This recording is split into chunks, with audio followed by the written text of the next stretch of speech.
Traveling to Consciousness, exploring spiritual journeys to find answers in uncertainty.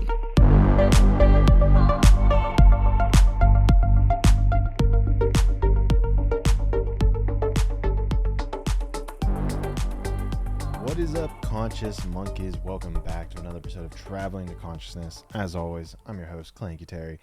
And in today's podcast, honestly, I'm not sure what we're going to get into today. Oh, I do know what we're getting into today. But first, I do want to put out there that we are less than a week away from Sri Lanka, which means probably next Thursday and Monday, there will not be podcast episodes. Or I actually already covered this. I'm going to try to record from my phone and upload. We'll see what we can do. We'll see if I'll have time. I know that it's going to be a very busy event. Going to be making a lot of meetings. If you're unaware, if this is the first time you're tuning in, I'm meeting with the president of Sri Lanka, the president of the Maldives, and then a lot of different celebrities within India and Sri Lanka. Some like professional cricket players. Looks like there's like a couple actresses and models. So need to put on my networking pants and, connect to those people. Because I truly believe at the core of all of us is that we want world peace. It doesn't matter what country you're from. It doesn't matter what religion you preach, you abide to, which holy books you read. I think the foundational piece of all of this is that we want peace. We want prosperity. We all want to get along. And so I think one of the biggest ways that we can do that is exposing ourselves to people from different cultures, different countries, different thoughts, different ideas. And I think the key thing there too is to just have that baseline agreement, right? Like, hey, we're trying to achieve world peace, right? And I mean, maybe it's something that's subliminal that we don't talk about, but we should be talking about that, right? Like anytime you're having a discussion with anybody, right? It's like, what is the foundational piece that we're trying to get towards? What's the overall goal we're trying to get closer to? Can we agree that is peace? Like maybe that should be our starting point. Because to me, I think, at least in the past, whenever I've had conversations about controversial issues, it's like I think we need to agree that we're heading towards the same direction, right? Like, is that the same outcome we want? Like, what's our desired outcome here? And I think that'll have a lot of basis for at least connecting us, right? Connecting us to make sure that we're on the same page about such a simple thing. Because then once you start getting into all the nuances and issues that can arise, especially in the political sphere, it can be very powerful to come back to like, okay, what is it that we're trying to solve? Okay, we're trying to get to this. We're all in agreement to get to this end item. And I believe that a lot of the information that comes to us about different cultures, different religions, comes through the filter of the corporate media structure. The corporate media decides what your opinions are. They program your brain. They form your opinion for you without you even knowing. And I truly believe that the only way for you to form your own opinion is to go out in the world, meet people from different countries, different ethnicities, religion, races, so that you can see for yourself that in every single aspect of the world, there are good people. There are people who are kind-hearted, who want to help others. Of course there's bad people. Of course they exist. But you have to realize that they're so far into the minority that it's, in some ways, laughable, in my opinion. Like, it's so few. It is so few. And at some level, you kind of have to go out and look for them. Because they're not people who are typically, at least, in positions of who you're going to be crossing paths with, at least generally speaking. I'm sure there are going to be bad people that pop up, but it may be something that gets talked a lot about in the spiritual community, is past trauma, how that's influencing your day, even just mental health in general. And even what I've noticed is like people that are, if you can look at everyone kind of as a child, if you will, as, maybe they're throwing a tantrum because when they were younger they didn't get things and they feel like you're wanting them over. You're kind of doing the same thing that they had when they were a kid. It can help you grow your compassion for them so that you're not in a place of judging them for their actions, for their thoughts. And it keeps you calm. It keeps you more present. It keeps you in a place of deeper understanding so that you can keep your inner eye, your inner well-being calm. Because the poison, we're going to get to the poison. The problem that we run into is whenever we start poisoning our own inner eye. When we start making decisions that invites us to close up and feel tight, and then you question yourself, why did I do that? Why did I do this? Instead of making decisions that opens your inner eye, that makes you more calm, that makes you more present, that allows you to be, like flow with the wind. What's coming to mind in Egyptian mythology. If you're near a computer, you should look this up, or on your phone if you have the second. If you're driving a car, do not look this up. I'll try to do a little bit of descriptor for you. But then Egyptian mythology, they talk about after death. And what the process essentially is their process on the physical plane on Earth was to basically take out all the organs of the body. They put them in their own little canisters, and then they would put the heart back into the body. And their belief structure was essentially that once you passed over, you needed your heart.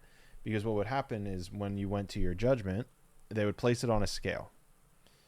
And they would put your heart on one side of the scale. And on the other side of the scale, they would put an ostrich feather. Now, fun fact about an ostrich feather, and I didn't even know this till I went to Egypt.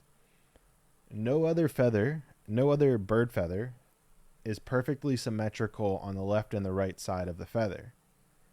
The ostrich feather is the only one that's perfectly symmetrical. So I think that's also a very interesting little tidbit for what I'm about to say, which is with this scale, this judgment scale, is if your heart weighed more than the ostrich feather, you didn't get to pass into heaven. But if your heart weighed less than the ostrich feather, meaning it was lighter, you got to pass into heaven. You got to move on. And whether or not that's what happens after we pass away, I think the beautiful thing that's in there, right? And I think we've talked about this before, but let's assume that, and I think the best way to look at it is that heaven and hell exist in this plane of existence, in this realm that we're all living in right now. And so what that means is that you can create heaven or you can create hell for yourself in any moment. Any moment you choose, you can create heaven or hell. And I believe that this Egyptian story, this myth, if you will, plays exactly into that. It plays into this idea that within every moment, you can make decisions that makes your heart lighter, that makes you feel better about yourself. And it might not even be about yourself. It can be about other people. I mean, sometimes that's when my heart feels the lightest, is whenever I help other people. Whenever you help someone else with a breakthrough, or even just physically, you help them get a picture down or a painting or a mirror. I don't know. I'm just spitballing here. You help them change a tire. And think about the opposite. Think about the times when someone asks you for help and you deny it, and how your heart feels heavier, how it feels tighter. And then you think to yourself, oh, I wish I would have done that in this situation. I wish I was there. I wish I could have helped that. And then you start this whole mental conversation, and just the tightness becomes ever increasing.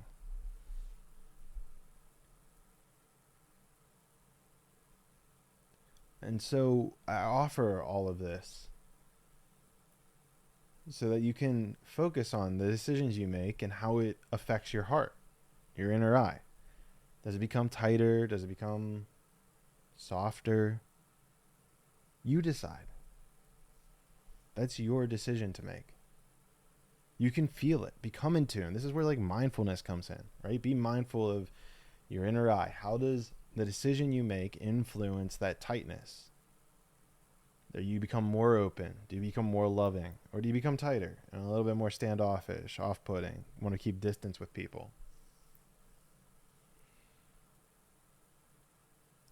And from what I can tell, what I've noticed, what I've learned, is that the more that you can become calm and open up that inner eye, the more the universe will open up to you. The more knowledge your field, your energetic field, your mind can comprehend. And a big reason for this too is, a big way to achieve this is with proper knowledge. I've talked about it before, but you can search this podcast and there are certain, what are they called? Episodes with the title Indigo Education. And so these episodes, more to come in the future as I can share them, if you will, or it seems right at the time to share them. These episodes give you knowledge that will help you relax your inner eye. Because there's a lot of knowledge that people are unknowingly operating from. And through operating with that knowledge, with that lens, your heart space is going to be tighter and closed off. But if you can open that, if you can relax, if you can have the proper knowledge of how to open your inner eye, life starts to flow a bit more. It starts to become a bit easier. It becomes more fun. You can play more instead of being so tight, so serious. And even the next step after this, and the reason I guess I'm doing everything I'm doing is if we're gonna, physical world, right? Like, we have to make that physical, because right now we're just talking about like the individual, the inner eye, the inner peace. Like, it's excellent and it's a great foundational, great starting point to get just one of you. If this knowledge just helps one of you, that's tremendous. But then the next step is to take that to the bigger picture. We need to get the entire world on board with this. We need to give this education, the option for this education, right? Because we've talked about before, the current system that we're in, being told that you have to sit at a certain place at a certain time, you have to raise your hand to ask a question, you're not allowed to go to the bathroom without permission, you have to do certain things, you have to, basically obey orders.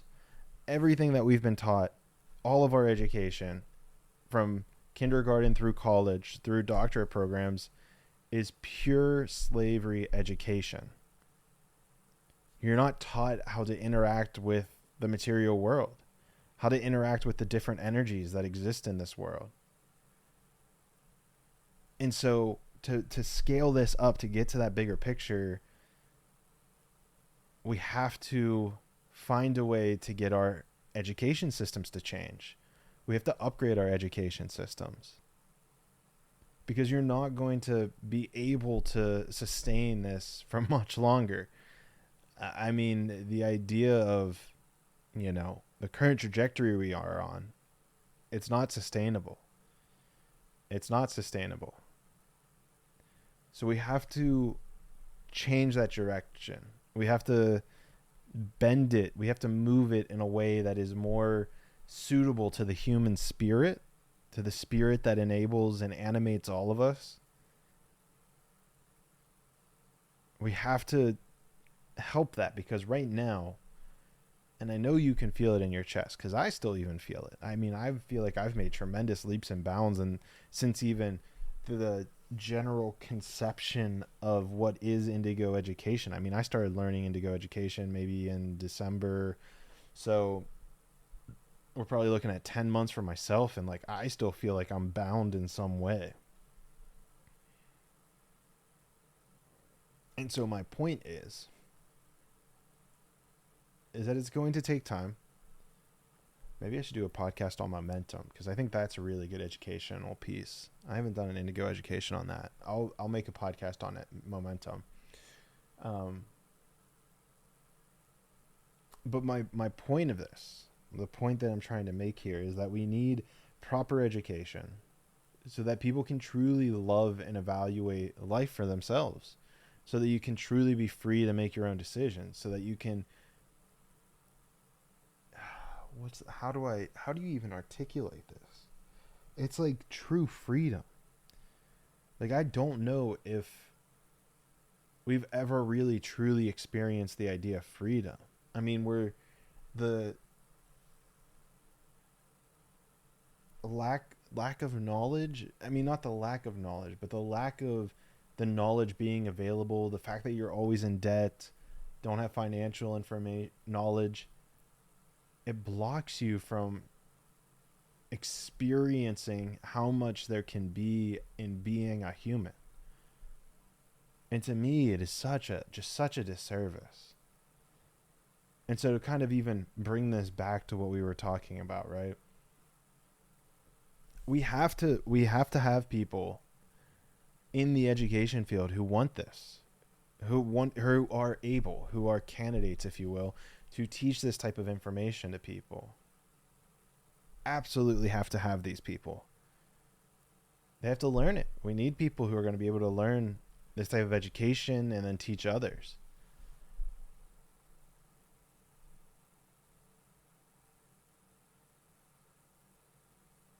So it's going to take more.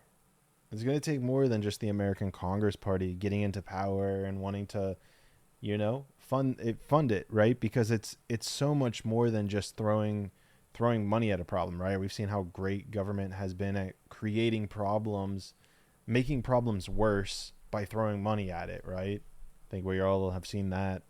That's been enough. But what you truly need at the foundational piece is people who can teach this indigo knowledge, people who can help others experience the world in the way that brings more joy, more love, more light, more laughter to everybody. At a foundational piece, we have to have that. Because that will make our hearts. That'll make our hearts lighter than that ostrich feather. That'll make a world where we don't have to be afraid. Where things like terrorism and war will be a thing of the past. It'll be forgotten.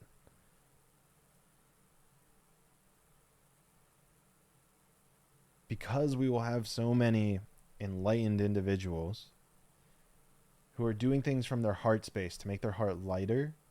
Once you start feeling how good that is, it's very difficult to go back. But that comes into momentum and how momentum can bend that in a certain way, which again we'll create our own podcast for. I should write that down. I'm going to write that down right now, actually. Make podcast about momentum.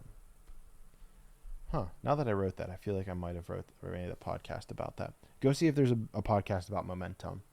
Because if there is, then I'm not going to make one. So go see if there's an indigo knowledge about momentum. Because that's a very powerful piece of knowledge. Because essentially people will hear these things and then it becomes difficult for you to start implementing them. And that's because of momentum. But what we need to do is start pushing that momentum in the right direction.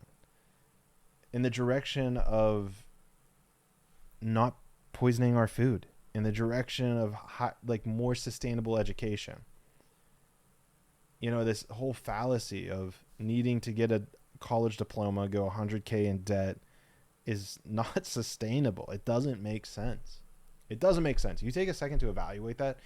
Kids who don't have a financial literacy taking out $100,000 loans that you can't ever claim bankruptcy on. You have to pay those back. It's silly. It's absolutely silly. We're completely untrained for this world that we get thrown into. So we have to correct it. We need a political party who is going to provide and educate and at least empower and push money towards and provide leadership in the direction of this type of education, providing it for people, making sure that it's an option for people to have. We need to have a political party that stops and makes it illegal to poison our food, because this is another way that it closes that inner eye. This is another way on the physical layer that it makes it difficult for you to open your inner eye.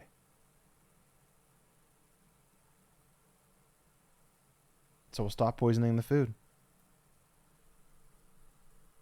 And just those two things alone, I kid you not, will solve maybe 75, I think, to 80% of the issues that the entire world, and let's not even the entire world, but America is facing right now. Because if you stop poisoning your body, it heals. It'll heal itself. There's so many people who have done research on this. I know Dr. Joe Dispenza has done amazing research on this, but he even gets like the mind involved in it, which he even kind of dabbles in a little bit of indigo and what's called crystal education. So he's unknowingly promoting a lot of the knowledge that I'm talking about that we need to be teaching in school. So it's possible, it's doable. Why is nobody talking about it? Why are the leaders of our country not promoting it? But even a better question is who's going to save us? Who's going to start talking about it? And so in my opinion, this is the crux. This is the gap that exists in our society that the American Congress Party is here to fill. American Congress Party is here to be that filling for that empty hole that is completely bleeding dry America and people's desire for life. I see so many people that are going through stress. It's incredible. It really is truly, in a negative connotation, I'm not saying this positively, but it's truly incredible how many people are stressed in this world. And how rare it is to see someone who is calm and happy and joyful. It's very rare. So we need, in my opinion, we need American Congress Party now more than ever. We need even more than that. We need you. The person, you, the one listening to this podcast. You're such a more powerful individual than you know.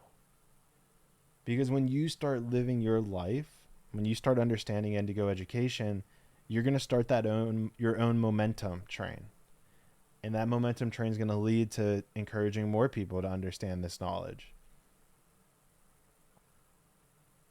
And ultimately join the American Congress Party, because you'll be like, wow, Clayton was right about this. What else could he be right about? But all in due time. No rush. But we do need to do this soon, because I don't know how much longer, America's going to survive if we're constantly at each other's necks. But I think, and again, I think we need to have those conversations with each other of like, okay, like we're at the baseline, like we agree that we want the world to be a better place. Okay, cool. Here's how we can do that. Because I think we kind of skim over that and think that the person who we disagree with is like against the world, against the life, which I don't know. I have heard people who vehemently say they don't like nature, which baffles my mind if you really dig down to what nature is. And everything that's encapsulated in it just blows my mind that it's like, but maybe it's just like an off the cuff thing. I mean, I guess it's probably, I've heard it mostly when like bugs are annoying them. It's like, oh, I don't like nature, but it's like, you say that, but like, I don't know that you truly mean it. Regardless, that's a whole nother rabbit hole. Regardless, my point is that the world needs you. The world needs you. The world needs you to be the best possible version that you can be. And the way to do that is to enjoy every single moment of life. Just enjoy it. So many people just do not enjoy every single moment of life, and it blows my mind. And I get it. I guess it doesn't blow my mind. I get it. I do. And so we have to give these tools to people. We have to give this knowledge to people. Because by giving this knowledge, it provides another option for people to view the world in a more harmonious way. So that we can,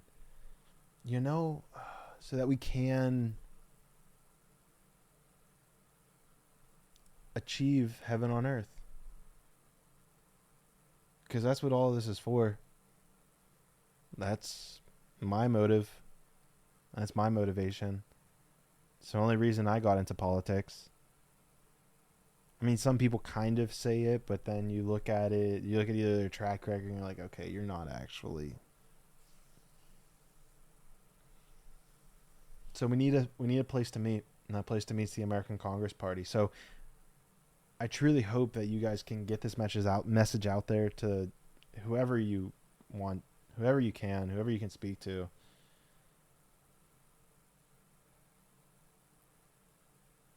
Because here's the thing. At some point in time, you and I are going to have a conversation. I'll be like, oh, did you share that podcast? Did you do your part for world peace? And you'll be like, yeah, I did. And I'll be like, okay, cool.